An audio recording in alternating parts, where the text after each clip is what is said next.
Ku kibazo c'urudandazwa rukorerwa mu mabarabara atandukanye yo mu gisagara ca Bujumbura no mu gisagara ca Gitega kandi leta ivyiyamiriza, umushikiranganje w'intwaro yo hagati mu gihugu Martin Niteretse yishura ko ugo rudandazwa leta idashobora kugwihanganira mu gihe hakiriho ibibanza bigaragara mu masoko atandukanye i Bujumbura co kimwe n'Igitega. Barahawe ibibanza badandarizamwo i Bujumbura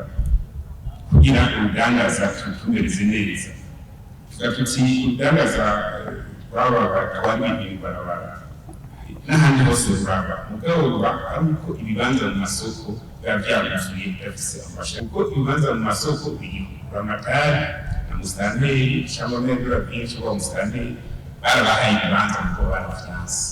udandaza rero usanzwe kugera mu isoko uri mu isoko isoko byabaye n'imijaro y'uragirika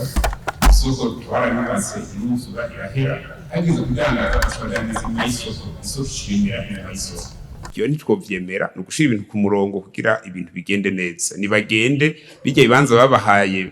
batemeye bagende babidandarizemwo kuko n'abandi babidandarizamwo barunguka kandi kibabaje rero abo gituma baguma bavyirukamwo cane kenshi ntibariha amakori bagaca bamanura ibiciro hasi babandi bariha amakori bagaca babura ukungene badandaza kuko babandi babahombeje nibagende badandaze rero mu bibanza isoko bizwi kuko ibibanza biriho haba Igitega cyangwa Ingozi cyangwa i Bujumbura babanze baje muri ivyo bibanza babidandarizemo. Ikibazo c'abadandariza mw'ibarabara co kimwe n'ibindi biraba ubushikiranganje arongoye Martin Niteretse yavyishuriye mu kiganiro ku bamenyesha makuru n'abanyagihugu kwigerekezo rya 6 Gitugutu mu ntara ya Gitega.